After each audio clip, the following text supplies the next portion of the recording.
India और मालदीव की लड़ाई बढ़ती जा रही है और अब मालदीव की हुकूमत ने सीधे सीधे इंडिया को कहा है 15 मार्च तक वो अपनी सेना को यहां से वापस निकाल ले। मालदीव के सदर मोइज़ो का कहना है हमारा मुल्क छोटा ज़रूर है, हमारी आबादी कम है, लेकिन इसका मतलब ये नहीं कि कोई मुल्क हमारे अंदरूनी मामलात में मुदाखलत करे, कोई हम पर ढोंस जमाए, कोई हम पर कब्ज़ा करने की कोशिश करे। मालदीव शुरू से एक आज़ाद और ख़ुद मुख्तार मुल्क है और ये हमेशा इसी तरह बाकी रहेगा। मालदीव और इंडिया के दरमियान पिछले कई महीना से ये लड़ाई जारी है और बढ़ती जा रही है। हालांकि देखा जाए तो मालदीव के हक़ में बेहतर यही रहता है कि इंडिया से उसके ताल्लुकात अच्छे हो, लेकिन मालदीव की मौजूदा हुकूमत ने पूरी तरह ठान लिया है, फैसला कर लिया है कि इंडिया से किसी भी तरह हम अच्छे रिश्ते बनाकर नहीं रखेंगे और मालदीव की सरजमीन से इंडिया की आर्मी को बाहर निकाल कर ही रहेंगे। मालदीव में इंडिया की आर्मी ज़्यादा है भी नहीं, सिर्फ 80 आर्मी मालदीव में मौजूद है इंडिया की। इसके बावजूद मालदीव का दबाव बढ़ता जा रहा है कि उन्हें यहाँ से जाना होगा और अब 15 मार्च की डेडलाइन भी तय कर दी गई है। इंडियन सरकार का कहना है कि मालदीव में जो हमारी सेना है, जो हमारी फ़ौज के 80 जवान मौजूद है, तो वह हंगामी सूरत हाल के लिए है, वह एजेंसी के लिए है या तिब्बी मदद फराहम करने के लिए है। इसके अलावा हमारा कोई मकसद नहीं। मालदीव बहरे हिंद में है और मालदीव और इंडिया में हमेशा अच्छे रिश्ते रहे हैं। मालदीव को हमेशा इंडिया ने सपोर्ट किया है, मदद किया है, लेकिन पिछले दिनों या बल्कि मोइज़ो की जो सरकार आई है उसने इंडिया आउट का ही नारा दिया था और जब ये नारा दिया तो अंदाज़ा लग गया था कि अगर ये सरकार बनेगी तो इंडिया के साथ रिश्ते ख़राब होंगे। सदर बनने के बाद ही मोइज़ो ने सीधे सीधे स्टेटमेंट दिया कि इंडिया की आर्मी को यहाँ से निकलना होगा। मोइज़ो ने अपना पहला दौरा इंडिया के बजाय चीन का किया, तुर्की का किया। मोइज़ो हुकूमत का कहना है कि हम चीन और तुर्की से अपने रिश्ते बढ़ा रहे हैं और इंडिया पर जो हमारा इन्हिसार था, इंडिया से जो हम चीज़ें ले रहे थे, अब हम वो चीन से लेंगे या तुर्किया से लेंगे।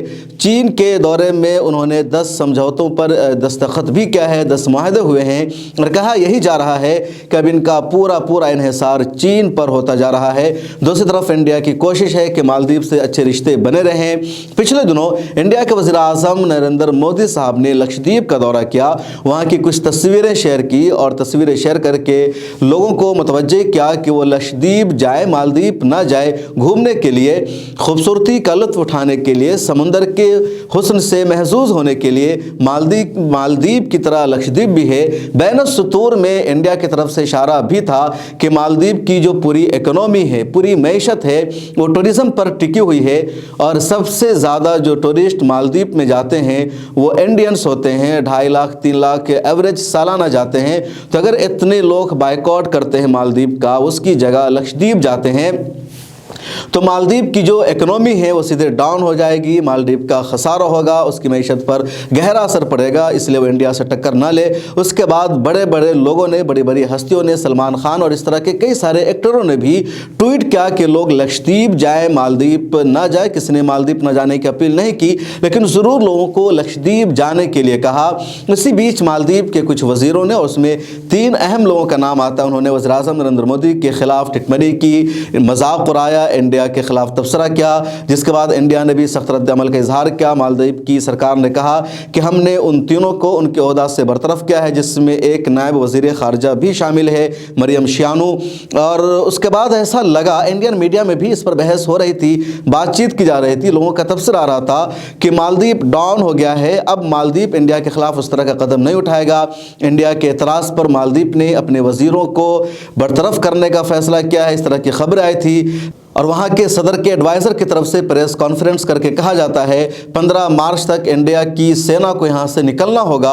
तो एक नया हंगामा बर्पा हो गया कि आखिर मालदीव डाउन नहीं हुआ, झुका नहीं, बल्कि अपना तेवर लगातार दिखा रहा है। जबकि लोग भी हैरान हैं कि मालदीव छोटा सा मुल्क है, उसकी आबादी 5 लाख के आसपास है, 300 किलोमीटर का पूरा रकबा है, सिर्फ 200 जजीरों पर उसकी आबादी है, 1200 कुल जजीरे हैं, लेकिन 1000 जजीरे तकरीबन गैर आबाद है या वहाँ रिजोर्ट बने हुए हैं या वहाँ जानवर रहते हैं। छोटा सा मुल्क है, वहाँ जो ज़्यादातर काम करने वाले हैं, वो हॉस्पिटल में हो या स्कूल में हो या दूसरे महकमे में हो या शिपिंग के सेक्शन में हो या रिजॉर्ट में हो, वो सब इंडियंस होते हैं। केरला वाला के लोग सबसे ज़्यादा वहाँ रहते हैं, तमिलनाडु के रहते हैं। तो ऐसे में मालदीव का इंडिया से सीधे सीधे पंगा लेना, कहीं मालदीव को महंगा ना पड़ जाए। दूसरी तरफ जब लक्षद्वीप के टूरिज्म को फ़रोग देने की बातचीत की जा रही है तो भारत की सरकार पर सबसे ज़्यादा सवाल उठ रहा है कि आखिर लक्षद्वीप का डेवलपमेंट क्यों नहीं किया जा रहा है, लक्षद्वीप में तरक्की क्यों नहीं की जा रही है, लक्षद्वीप को मालदीव की तरह क्यों नहीं बनाया जा रहा है। एक तरफ नरेंद्र मोदी साहब ने, पूरी बीजेपी सरकार या उनकी जो पूरी टीम है वो ये ज़रूर कह रही है कि मालदीव का मुतबादिल हमारे पास लक्षद्वीप है, मालदीव को हम सबक सिखाएंगे, और लोगों से अपील कर रहे हैं कि वो लक्षद्वीप विजिट करने के लिए जाएं। लेकिन मालदीव ने जिस तरह अपने टूरिज्म सेक्टर को बेहतर बनाया है, बढ़ावा दिया है, पूरी दुनिया की तवज्जो उस तरफ मबजूल कराई है, लक्षद्वीप पर तवज्जो क्यों नहीं दी जा रही है। सिर्फ कह देने से नहीं होगा, बल्कि वहाँ काम कराने होंगे, वहाँ के टूरिज्म को डेवलप करना होगा, वहाँ चीज़ों को बेहतर बनाना होगा। अभी मालदीव जाना आसान है, लक्षद्वीप जाना मुश्किल हो जाता है। मालदीव कम खर्च पड़ता है, लक्षद्वीप ज़्यादा खर्च हो जाता है वहाँ जाना, इसलिए लक्षद्वीप के डेवलपमेंट को आगे बढ़ाना होगा और लक्षद्वीप के लोगों को एतमाद में लेना होगा। बीजेपी सरकार ने लक्षद्वीप को लगातार निशाने पर लिया है, वहाँ की कई चीज़ों को बदल दिया है। लक्षद्वीप में 96% मुसलमानों की आबादी है और वहाँ जुमा को छुट्टी होती थी। बीजेपी सरकार के बाद प्रफुल्ल पटेल को वहाँ का एडमिनिस्ट्रेटर बनाया गया और उन्होंने जुमा के बजाय इतवार की छुट्टी कर दी। इस तरह हिजाब को इशू बनाया गया, वहाँ मुसलमान हैं, स्कूल में वहाँ की बच्चियाँ हिजाब करके जाती थी, तो फैसला किया गया कि स्कूल के बच्चे वही ड्रेस पहनेंगे जो उनको दिया जाएगा, और स्कूल से जो ड्रेस उनको दिया जा रहा था उसमें हिजाब को शामिल नहीं किया जा रहा था। तो ये बड़ा झटका लक्षद्वीप के लोगों को दिया गया और लक्षद्वीप के लोगों की यही मांग है कि अगर आप हमारे स्टेट को डेवलप करना चाहते हैं, हमें टूरिज्म को आगे बढ़ाना चाहते हैं, तो आप बढ़ाइए, हमें इसका खैर मकदम करते हैं और हमें हमारी मर्जी के साथ, आज़ादी के साथ जीने का हक दिया जाए। लेकिन ऐसा नहीं किया जा रहा है। तो कहीं ना कहीं भारत सरकार के रवैये में या बीजेपी की जो पॉलिसी है, वज़ीर आज़म साहब का जो स्टेटमेंट सामने आया उसमें दो रुखापन नज़र आ रहा है। कह कुछ रहे हैं, अमल कुछ और कर रहे हैं, और ऐसा होगा तो सबको मायूसी होगी। और मालदीव के साथ जो लड़ाई चल रही है उस बीच में लक्षद्वीप को लाने का कोई फ़ायदा नज़र नहीं आ रहा है। लक्षद्वीप भारत का हिस्सा है, खूबसूरत जजीरा है। लक्षद्वीप और मालदीव में सिर्फ 700 किलोमीटर का फैसला है। केरला के कोची से मालदीव की दूरी तकरीबन 1100 किलोमीटर है और जो लक्षद्वीप की दूरी 400 किलोमीटर है। दोनों उसी इलाके में पड़ता है, यानी बहरे हिंद में ही लक्षद्वीप और मालदीव है। फ़र्क इतना है, मालदीव मुस्तकिल एक मुल्क है और लक्षद्वीप इंडिया का ही हिस्सा है और इंडियन यूटी में आता है। वहाँ के सरबराह को एडमिनिस्ट्रेटर कहा जाता है। उसके अलावा लक्षद्वीप एक लोकसभा भी हल्का है। मोहम्मद फैज़ल वहाँ के एमपी होते हैं। पिछले दिनों उनकी मेंबरशिप रद्द कर दी गई थी, लेकिन फिर बाद में बहाल हो गई। लक्षद्वीप के पास अपना हाई कोर्ट नहीं, बल्कि जो केरला का हाई कोर्ट है वही लक्षद्वीप का हाई कोर्ट होता है। लक्षद्वीप में जो लोग ज़ुबानें बोलते हैं, भाषा बोलते हैं, तो तकरीबन मलयालम भाषा ही बोली जाती है। सिर्फ एक जजीरा ऐसा है लक्षद्वीप का जहाँ देवही लैंग्वेज बोली जाती है, जो मालदीव की लैंग्वेज है। और लक्षद्वीप और मालदीव की तहजीबों में भी कहीं पर यकसानियत नज़र आती है, कहीं पर दूरी नज़र आती है।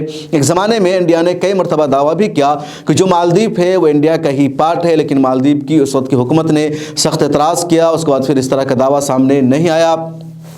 1988 में मालदीव में बगावत हुई थी, तो मालदीव की उस बगावत को ख़त्म करने के लिए इंडियन सरकार ने ही वहाँ पर अपनी फ़ौज को भेजा था, अपनी आर्मी को भेजा था। राजीव गांधी की सरकार थी। तो इस तरह मालदीव को इंडिया की हमेशा मदद मिलती रही है। जो भी इंडिया में सरकार रही है, मालदीव से अच्छा रिश्ता बनाकर रखने की कोशिश की है और इसी वजह से इस वक्त भारत की फ़ॉरेन पॉलिसी पर भी सवाल उठ रहा है। मौजूदा सरकार पर लोग तनकीद कर रहे हैं कि पड़ोसी देशों के साथ लगातार भारत के रिश्ते ख़राब हो रहे हैं, जो सरकार की नाकामी है। दूसरी तरफ किसी भी पड़ोसी देश के भारत से रिश्ते खराब होने का मतलब है वो चीन के साथ रिश्ता बेहतर बना रहा है, और चीन से किसी भी पड़ोसी मुल्क का रिश्ता बेहतर होना भारत के लिए अच्छा नहीं है, हमारे लिए अच्छा नहीं है, क्योंकि इस पूरे इलाके में बरतरी की जंग है और यकीनन इंडिया चीन से आगे निकलना चाहता है। दूसरी तरफ चीन इंडिया को झुकाना चाहता है। इंडिया के कई इलाकों पर चीन के कब्ज़ा की खबरें भी सामने आती है। तो इस दरमियान इस तरह की पूरी सिचुएशन में पड़ोसियों के साथ भारत का रिश्ता अच्छा होना बहुत ज़रूरी है। इस वीडियो में इतना ही, फिर मुलाकात होगी। इस हवाले से आप अपनी राय भी कमेंट सेक्शन में लिख सकते हैं।